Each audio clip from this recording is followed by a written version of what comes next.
ॐ ह्रीं क्लीं कमलवासिन्ये स्वाहा। ॐ श्री ह्रीं अष्टलक्ष्मे नमः। शुभ दीपावली। दीपावली की बहुत सारी शुभकामनाएं। आज है हमारे भारत का सबसे बड़ा त्यौहार दिवाली। कोई भी चीज़ बड़ी कोई एक दो घटनाओं से नहीं होती। जब अनेक तरह की घटनाएं, अनेक तरह की ऊर्जा जिस दिवस के साथ मिल जाती है वो दिवस दिव्य हो जाता है। ऐसा ही दिव्य दिवस है आज दीपावली। जिन लोगों ने कल दीपावली मनाई उन सब से भी मैं प्रार्थना करता हूं कि दीपावली का हमारे तिथि, हमारे मंत्रों, हमारे सिस्टम के हिसाब से आज है। आज आप महालक्ष्मी पूजन कीजिए। महालक्ष्मी मानस रूप से श्री राम का अपने घर में स्वागत कीजिए। श्री हनुमान जी के साथ पूरे राम परिवार का राम दरबार का स्वागत कीजिए। अपने घर में आज भी दीप दान करके इस दिवाली का आनंद लीजिएगा। मैं इस विवाद में आज नहीं जाना चाहता कि कल दिवाली क्यों मनाई, आज दिवाली है। ये सब हमारे खिलाफ, हमारी सनातन परंपरा के खिलाफ एक षड्यंत्र जैसा है। जिन्होंने कल दिवाली मना लिया आज वो क्या करने वाले हैं? वो सब लोग ये भी कह रहे हैं हम अन्नकूट गोवर्धन पूजा तो कल करेंगे, फिर आज क्या करने वाले हैं? तो फिर काहे को दिवाली मनानी? 2.5-3 घंटे की दिवाली को मना करके रात्रि को साथ जोड़ करके, अरे दिवाली रात्रि का त्यौहार नहीं है, दिवाली पूरे दिन भर का त्यौहार है। दिवाली में सुबह पितृ पूजन किया जाता है, वो सुबह ही हो सकता है। कल आज उदया तिथि से दिवाली है। आज शाम को सूर्यास्त के बाद में प्रदोष काल सहित दिवाली है। और आज के दिन जो दिवाली है वो अद्भुत दिवाली है, क्योंकि आज एकत के साथ दिवाली है। चतुर्दशी से एकत का होना ज़्यादा शुभ होता है। एक तरह से कहिए थोड़ा थोड़ा शुक्ल पक्ष भी आज जुड़ जाएगा, तो इसलिए दिवाली का महत्व कई गुना ज़्यादा है। लोग जो समझ के जो आज दिवाली मना रहे हैं उन सब का स्वागत, अभिनंदन। जो मना सके उनसे भी निवेदन है कृपया आज भी दिवाली का भाव बनाए रखें। आप 2 दिन का दिवाली का आनंद लीजिए। हमारे घर में भी श्रीमती जी ने कल ही दिवाली पूजन किया कि मेरे सारे रिश्तेदार, ये दोस्त वगैरह कल मना रहे हैं, तो हम भी उनके साथ होली उनके साथ पूजन किया। लेकिन आज श्री सुंदरकांत के मंदिर में, रेगमा कार्यालय में, हमारे अपने व्यवसायिक स्थल पे भी हम आज लक्ष्मी पूजन करेंगे। लक्ष्मी पूजन पूरे दिन भर किया जा सकता है। 10:04 से आज बहुत सुंदर मुहूर्त प्रारंभ हो रहा है। 10:04 से लेकर 11:30 तक, फिर 12:05 से लेकर के 1:30 बजे तक, और फिर कुंभ का लगन। कुछ चौघड़िए हैं, कुछ लगन है, तो कुछ आप अमृत के, लाभ के, शुभ के चौघड़िए में कर सकते हो। ये सब चीज़ें आपको ऑनलाइन मिल जाएगी। और नहीं तो आप कुंभ और वृश्चिक और सिंह 3 लगन होते हैं, उनके अंदर भी आप कर सकते हो। तो ये जहाँ जहाँ ये लगन लग रहे हैं वहाँ वहाँ आप कीजिए आज सुंदर दिवाली। और ये मत सोचिएगा दिवाली रात्रि को नहीं है। आपका अगर सिंह लगन में करने की इच्छा है तो सिंह लगन भी रात्रि कर सकते। जब कोई भी तिथि पूरे दिन के सभी पूरे दिन में निवास करती है और रात्रि में भी वही तिथि हमारे धर्म ग्रंथों के हिसाब से मानी जाती है। तो सिंह लगन की पूजा करने वाले भी रात को 11:30 बजे बाद आज पूजन कर सकते हैं। उनको भी कोई किसी तरह की रोक टोक नहीं है। याद कीजिए एक एकादशी हमने मनाई थी सिर्फ 12 मिनट के लिए। आज तो पूरे दिन भर, और सूर्यास्त के बाद में कई लोग कहते हैं प्रदोष काल में नहीं है, वो भी नहीं है। सूर्यास्त दिल्ली के अंदर 5:36 पे होगा। और आज की जो अमावस्या है वो 6:16-17 तक रहेगी, अर्थात सूर्यास्त के 40 मिनट 42 मिनट बाद तक भी रहेगी। तो प्रदोष काल भी आज है। आप उस काल में पूजन करें, बहुत अद्भुत समय है। उस समय में आप पूजन करें, बहुत अद्भुत कार्य रहेगा। इस तरह से अपना ये पूजन आप आज दिवाली का महालक्ष्मी का संपन्न करें। एक और निवेदन करना चाहूँगा। महालक्ष्मी भी हम लोग आज पूरी बात करने वाले हैं, लेकिन एक और करना चाहूँगा। आज का त्यौहार किन किन कारणों से मनाया जाता है, उन सभी दिव्य शक्तियों का, दिव्य जो आज के दिन घटनाएं घटे, उन सब का स्मरण हमें आज करना चाहिए। लोग गणेश जी, माँ लक्ष्मी का पूजन सभी करें, करना भी चाहिए, कोई ऐतराज नहीं है। और मुख्य रूप से परंपराओं के हिसाब से महालक्ष्मी पूजन ही बन चुका है आज के दिन का। लेकिन सच्चाई है कि आज दीप इसलिए जलाए जाते हैं क्योंकि श्री हनुमान जी अयोध्या पधारे थे। तो आज राम जी को स्मरण करने का भी दिन है। ओम राम रामाय नमः, ओम राम रामाय नमः, ओम राम रामाय नमः, ओम श्री हनुमते नमः, ओम श्री आंजनेय नमः। कल प्रणाम नीरजी। कल हनुमान जयंती का हमने सुंदर उत्सव, हमारे जैसे कि आप सबसे बात करते करते भाव आया। श्री सुंदरकांड मित्र मंडल के गोटेवाला हनुमान मंदिर में कल हमने हनुमान जयंती का उत्सव मनाया। हनुमान जी का जन्म कल के दिन हुआ है ऐसा शास्त्र बताते हैं। तो उस आधार पे हमने हनुमान चालीसा के आधार पे हवन किया, श्री हनुमान चालीसा का यज्ञ किया और तत्पश्चात श्री हनुमान जी की सिंदूरी मूर्ति को चोला पहनाते हुए हनुमान जी की आरती करके कल हनुमान जयंती प्रसाद के साथ बहुत सुंदर तरीके से हनुमान जयंती का भी हमने उद्धरण किया। तो हनुमान जी, कल हनुमान जी जयंती थी, आज भी हनुमान जी को याद करना चाहिए क्योंकि हनुमान जी आज अयोध्या में प्रवेश करें। अयोध्या है कहाँ? हमारा घर, हमारा हृदय, यही अयोध्या है। यहीं में राम यहीं पे निवास करेंगे। पवन तनय संकट हरन मंगल मूर्ति रूप, राम लखन सिया सहित हृदय बसो सुरभूप। ये हृदय ही अयोध्या है। तो इस हृदय के अंदर श्री हनुमान जी भी आज विराजित हो रहे हैं। तो हनुमान जी को भी याद कीजिएगा, आज हनुमान जी का भी सत्कार कीजिएगा। हनुमान जी को इसके माध्यम से ही उऋण में नहीं, जब राम ये कह देते हैं कि मैं तेरे ऋण से उऋण नहीं हो सकता, तो राम जी के पास जाने का माध्यम अब हनुमान जी ही है। हमारे इस अजर हनुमान जी को भी आज नमन कीजिएगा। अतुलित बलधामम हेमशैलाभदेहम धनुजवन करसानम ज्ञानिनाम अग्रगण्यम सकल गुण निधानम वानराणाम धीसम रघुपति प्रिय भक्तम वात जातम नमामि, रघुपति प्रिय भक्तम वात जातम नमामि। तो हनुमान जी को भी आज नमन कीजिएगा। आज के दिन कई अनेक घटनाएं और भी घटी। जैन धर्म के 24वें तीर्थंकर 23वें तीर्थंकर जो भगवान महावीर थे, उनको आज के दिन निर्वाण प्राप्त हुआ था। तो जैन धर्मावलंबी भी आज इस तीर्थ को बनाते हैं। हमारे सिख धर्म में आज बंदी छोड़ दिवस के रूप में मनाया जाता है, तो ये भी उनके लिए भी महत्वपूर्ण है। और हमारे ग्रंथ ये कहते हैं कि आज के दिन ही भगवान ने वराह अवतार लेकर हिरण्यकश्यपु नरसिंह अवतार लेकर हिरण्यकश्यपु का प्रहलाद के उद्धार के लिए आज के दिन ही वध किया था। तो ये भी एक बड़ा अद्भुत दिन है। आज के इस दिन को समझिएगा। और बहुत सारी घटनाएं आज के दिन घटी है, इसीलिए दिन दिव्य हो गया। स्वामी दयानंद सरस्वती का निर्वाण की बात कहें या किसानों के फसलों को घर लाने की बात कहें, धन धान्य लक्ष्मी के घर आने की बात कहें, या अनेक तरह के बहुत सारे, मैं कई घटनाएं हो सकता है भूल भी रहा हूँ। तो उन सभी घटनाओं के साथ आज का दिन दिव्य है। तो अपने मंदिर में जो भी आपके मूर्ति, जो भी आपके आपने विग्रह स्थापित किए, उन सब का भी जब आप लक्ष्मी पूजन करें, उन सब का भी आप स्मरण कीजिएगा, उन सब का भी पूजन कीजिएगा। क्यों ऐसा नहीं कि लक्ष्मी गणेश का पूजन करना चाहिए, विधिवान विधान से कीजिए। गणेश जी को, लक्ष्मी जी को स्थापित कीजिए। पहले उस जगह को आप थोड़ा अच्छी तरह से चौकी वगैरह से उसको साफ कर लीजिए। उसके ऊपर फिर आप अक्षत रख के लक्ष्मी जी गणेश जी की मूर्ति, यहाँ उनका नया आकर मूर्ति लाए हैं, कोई पत्र लाए हैं, कोई जिस रूप में लाए हैं उसको वहाँ स्थापित कीजिए। चारों कोनों में 4 दीपक लगाइए और दीपक लगा करके मंत्रोच्चार के साथ आप स्थापित कीजिए। गंगा जल छिड़ करके उस जगह को पवित्र कीजिए। ओम अपवित्र पवित्र वाला मंत्र भी पढ़ सकते हैं, मैं कहेंगे तो पूरी पूजन विधि भी आपको डाल दूंगा। वो करके आपके फिर आप, अगर आपकी मूर्ति इस टाइप की है जिसको स्नान कराया जा सकता है, तो फिर आप अलग अलग चीज़ों से उनको स्नान कराए। पहले पाद्य अर्चयामी, पैरों से स्नान, फिर सिर से लेकर के पूरे लक्ष्मी जी को अलग अलग तरीके से स्नान कराइए। उसमें गंधालु लेपन की बात करें या आप शर्करा की बात करें, जिनकी करें उनको जो भी साधन उपलब्ध हो उससे उनको स्नान कराइए। फिर शुद्ध जल से स्नान करते हुए फिर उनको वस्त्र आदि समर्पित करते हुए, वस्त्र के रूप में आप मोली भी दे सकते हो या कुछ और दुपट्टा टाइप, आपकी जैसी मूर्ति है वैसे आप दे सकते हो। उसके बाद में आप उनको सब तरह की चीज़ें साथ साथ में आप गणेश जी का भी और जितने मंदिर में विग्रह उनका भी साथ साथ सब करते जाइए। अर्थात ये सब करने के बाद में आप सब एक एक चीज़ सबको देते जाए, जिसके अंदर सबसे पहले वस्त्र अर्पित करे जाते हैं। फिर उसके बाद में उनको तिलक की बात करें, सिंदूर की बात करें, रक्त चंदन की बात करें, या उसके अंतर्गत आगे बढ़ते जाइए। उनको अलग अलग तरीके से आप गंध, जिसको आप आज के समय में इत्र कह सकते हैं, या उसके बाद में आप चंदन सिंदूर, माँ को सिंदूर लगाए, गणेश हनुमान जी को सिंदूर लगा सकते हैं, और बाकी गणेश जी को आप तिलक लगा सकते हैं, चंदन का तिलक चंदन लेप करें।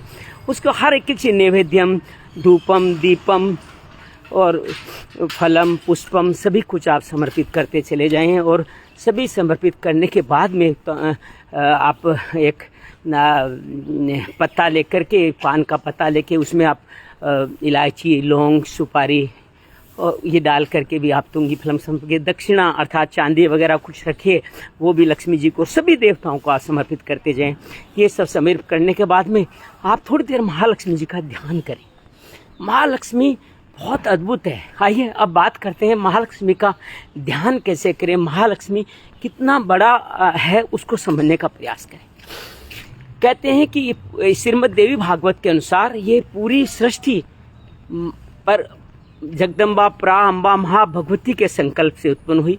उन्होंने ब्रह्मा विष्णु महेश को सृष्टि के रूपण का कार्य दिया, और जब अपने मणिद्वीप बुला करके इनको सृष्टि का कार्य सौंप रही थी तो माँ भगवती ने इनको तीनों को एक एक सहधर्मिणी साथ दी, जिनको कहते हैं आदि लक्ष्मी या महालक्ष्मी विष्णु जी को, ब्रह्मा जी को माँ सरस्वती, और दुर्गा स्वरूप में माँ भगवती भगवान शिव को प्रदान करी। इस तरह तीनों को ही ये श्री मिलती रहे, इसके लिए उनको शक्ति प्रदान करी।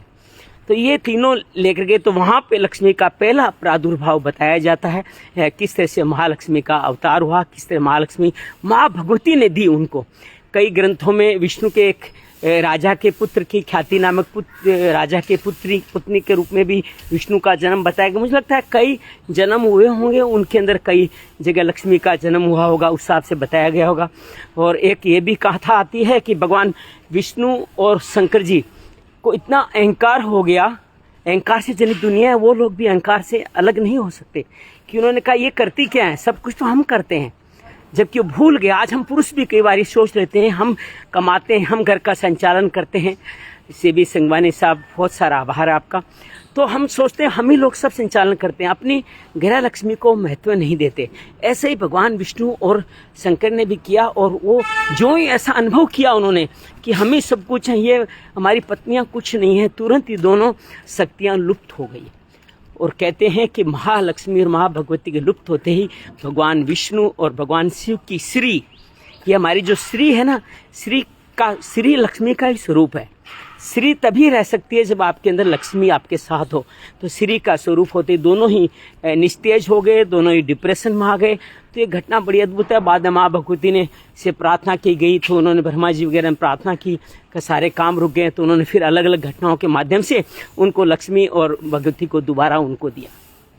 लेकिन समुद्र मंथन के अंदर लक्ष्मी की कथा भी बहुत अलग है। कई लोग तो कहते हैं समुद्र मंथन से ही माँ भगवती ने लक्ष्मी दी, लेकिन कई जगह ये भी है कि इंद्र को दुर्वासा मुनि का श्राप मिला, उनसे उनका श्री हट गया। देखो बार बार श्री का जिक्र आएगा। श्री मतलब तेज, श्रेय, जिसके जीवन के माध्यम से उत्साह, शांति, आराधना, आभा मंडल, कुछ भी कह दीजिए, वो सब उनका खत्म हो गया इंद्र का। और समुद्र मंथन में जब लक्ष्मी उत्पन्न हुई तभी उनको श्री वापस मिली। उनकी एक दृष्टि मात्र से इंद्र श्रीवान हो गए। तो ये है महालक्ष्मी का छोटा सा जो हमारे ग्रंथों में वर्णन है, उसको मैं महालक्ष्मी को अष्ट लक्ष्मी भी कहा जाता है। हम लक्ष्मी को अष्ट रूप में भी पूजते हैं। तो यहाँ अष्ट लक्ष्मी कौन कौन सी है उसके बारे में हल्का से जिक्र करें। और हम जब भी महालक्ष्मी को पूजें, ध्यान करें, तो इस अष्ट लक्ष्मी का ध्यान करें। सबसे पहले आदि लक्ष्मी, जिनसे हम उत्पन्न हुए हैं, जिनके कारण हम इस धरती में आए हैं, जिसके बिना हमारा अस्तित्व ही नहीं है, वो अपनी माँ को इस स्वरूप में याद कर सकते हैं। आपके लिए आदि लक्ष्मी माँ हो सकती है। और धीरे धीरे उन जड़ों को गहराई में जाते चलें तो माँ, दादी, नानी से लेके आप अंतोगता माँ भगवती तक, महाजगदम्बा तक, महालक्ष्मी तक पहुँच जाएंगे। तो ये आदि लक्ष्मी जो हमारा अस्तित्व का हेतु है, उसके बिना हमारा अस्तित्व हो ही नहीं सकता था। तो उसको आप नमन करें। और इसके लिए आप मंत्र जो यूज कर सकते हैं वो में उसमें श्री मंत्र, श्रिंग मंत्र जो है वो महालक्ष्मी मंत्र कहा जाता है, उसको जरूर लगाएं, श्रिंग। उसके बाद में दूसरा मंत्र जो उसके साथ में लगाते हैं वो हिंग, हिंग, श्रिंग, हिंग। इसको माया मंत्र, माया बीज कहा जाता है। और काम बीज के रे में क्लिंग। और फिर आदि लक्ष्मी नमः या स्वाहा, दोनों तरह से आप मंत्र को कर सकते हैं। ओम श्रीं ह्रीं ऐं क्लीं आदि लक्ष्म्याय नमः। तो इस तरह से आप इस मंत्र का उच्चारण करते हुए माँ आदि लक्ष्मी का ध्यान करें। उसके बाद में अपने जीवन में, कहते हैं महालक्ष्मी आपके जीवन में आ गई, लेकिन लक्ष्मी का स्वभाव है चंचल, अर्थात वो आपके पास टिकी नहीं रह सकती। उस लक्ष्मी को आवागमन करने की आदत है। स्थिर अगर लक्ष्मी को करना है तो विद्या लक्ष्मी जरूरी है। तो इसलिए आज के दिन माँ सरस्वती की भी पूजा की जाती है। तो ओम ह्रीं क्लीं सरस्वते स्वाहा।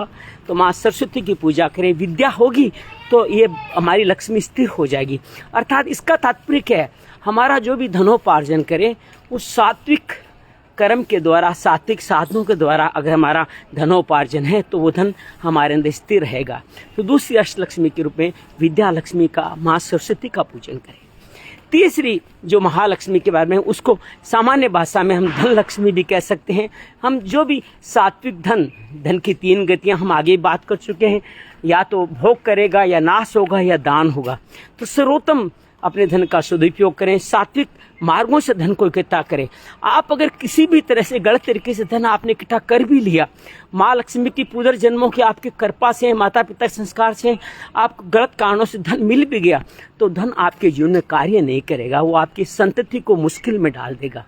हो सके जितना सात्विक धन को अपने जीवन में लाइए और उस धन का सदुपयोग कीजिए। कहते हैं कि आप जो भी उपार्जन किया, हमारे जीवन में हमें बहुत सारे लोगों के सहयोग से ही ये हमारा जीवन चलता है।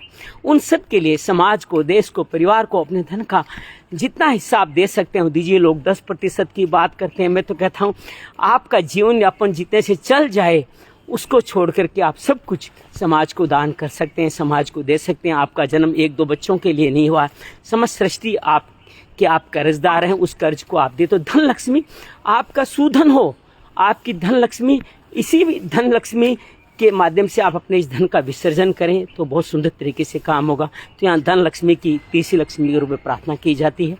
चौथे लक्ष्मी के रूप में तो भगवान से क्या करना है, माँ के पास, हे माँ मुझे सुधन दे, मुझे सात्विक धन दे, सही कार्यों से मैं धन का निवारण, जिसको प्राप्ति में भी आनंद हो और उसके दान करने में आनंद हो, उसके विसर्जन करने में आनंद हो, ऐसा धन दे।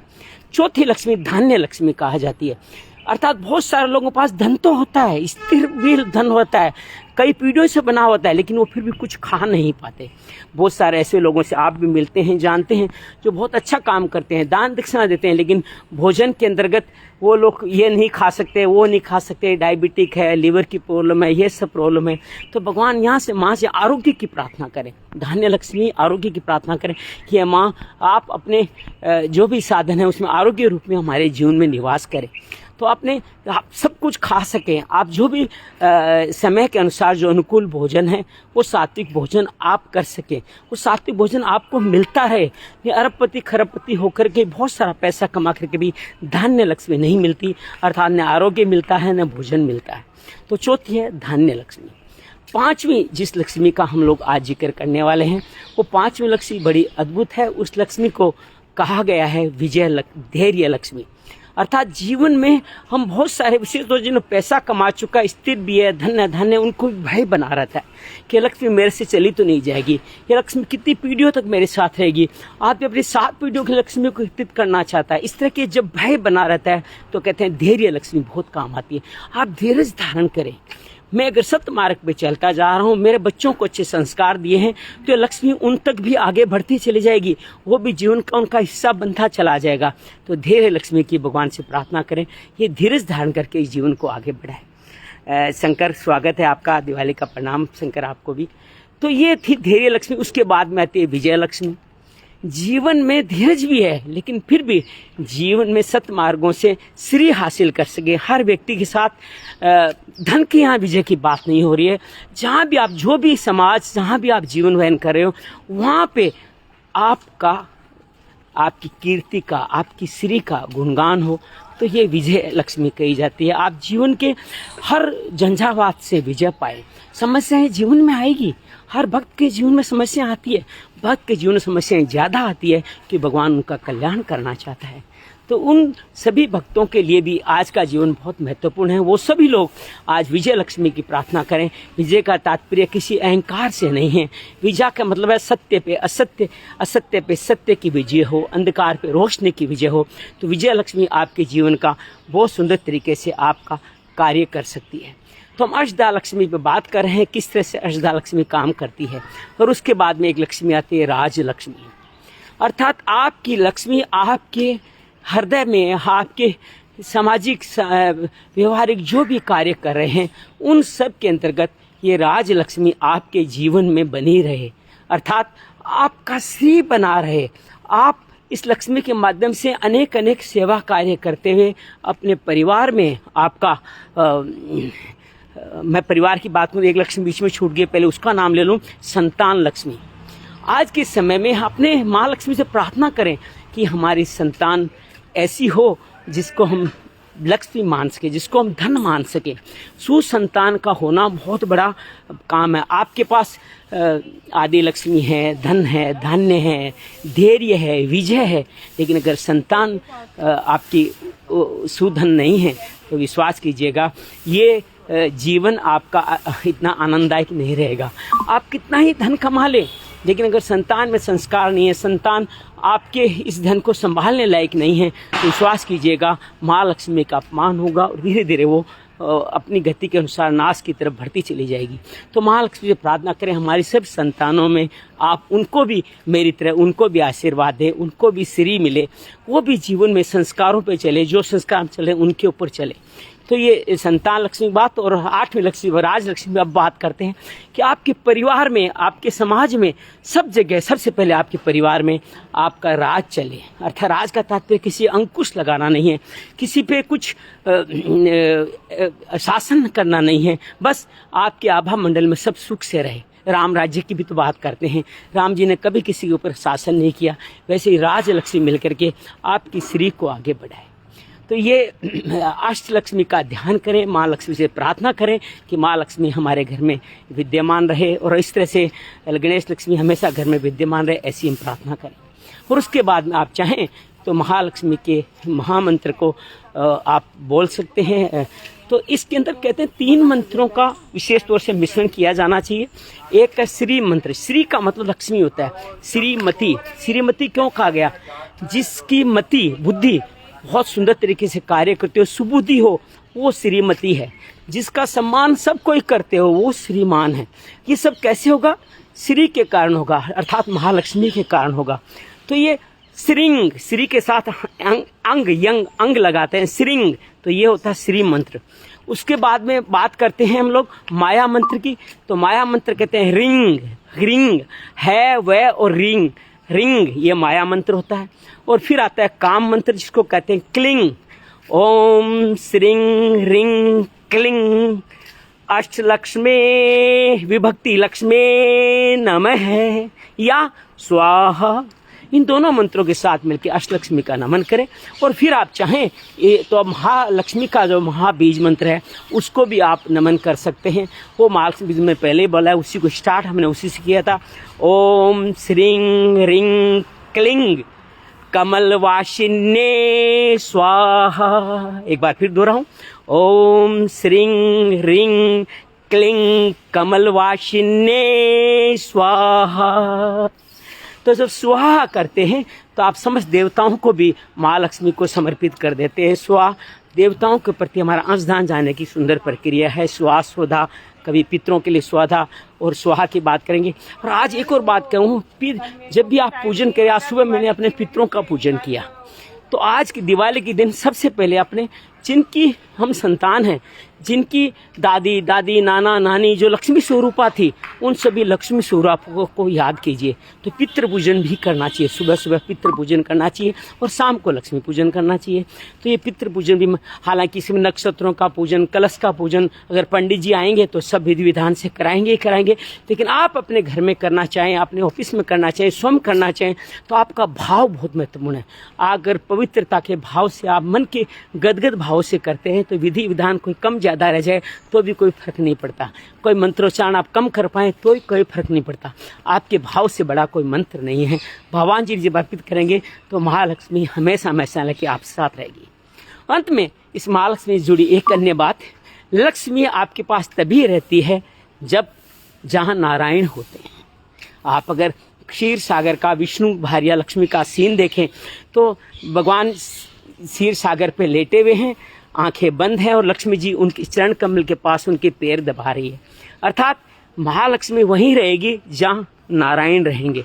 तो आपको साथ में ओम नमो भगवते वासुदेवाय, भगवान नारायण का भी ध्यान करना है, नारायण को भी स्थापित करना है। नारायण रहेंगे तो लक्ष्मी स्थिर रहेगी। लक्ष्मी को स्थिर रखने का एक और तरीका, एक तो सरस्वती का मंत्र बताया, एक नारायण के साथ नारायण रहेंगे तो हमारे जीवन में लक्ष्मी बनी रहेगी। तो कहते हैं कि आप पैसा नहीं हो तो दरिद्र नारायण हो सकते हैं, और आप धनवान है तो नारायण हो सकते हैं, लक्ष्मी नारायण हो सकते हैं। लेकिन नारायण दोनों में है, अर्थात धन नहीं है तो भी अगर नारायण है तो आपके जीवन में लक्ष्मी बनी रहेगी।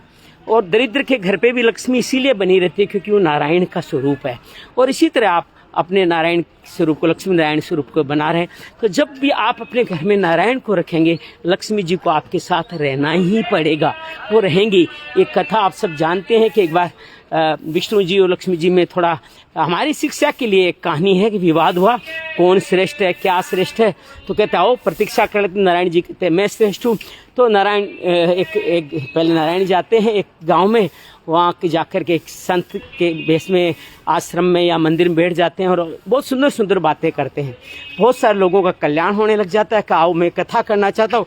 तो गांव के सेठ जी आगे आते हैं, आइए हमारे घर में रहिए। उनको बहुत सुंदर मकान का अपना सबसे अच्छा कमरा दिया जाता है और फिर उनसे कथा चालू हो जाती है। बड़ा पंडाल लगाया जाता है, बड़े विधि विधान से भगवान विष्णु वहाँ पे कथा करते हैं। अब महालक्ष्मी का नंबर आता है। महालक्ष्मी उसी गांव में आती है और गांव में आते जाते एक किसी माई के घर जाती है, क्या मुझे कुछ भोजन मिलेगा क्या। माई कहते हैं मुझे कथा सुनने जाना है। नहीं माँ मैं बहुत भूखी हूँ। तो लेकिन माँ को पता नहीं कथा का असर था, दया आती है और उनको भोजन कराने के लिए थाली दे देती है। महालक्ष्मी उस भोजन थाली करके जो ही निकलती है वो थाली सोने की हो जाती है और वो चकित हो जाती है कि मैंने आज किसको भोजन कराया, जिस भोजन थाली में कराया वो थाली सोने की होगी। धीरे धीरे बात बढ़ती चली जाती है। जिस घर में माई जाती है वहाँ के सारे बर्तन सोने के हो जाते हैं। फिर तो लोग थाली के साथ गिलास चम्मच सब कुछ देने लग जाते हैं, अष्ट पकवान देने लग जाते हैं, 56 भोग लगाते हैं उनके लिए।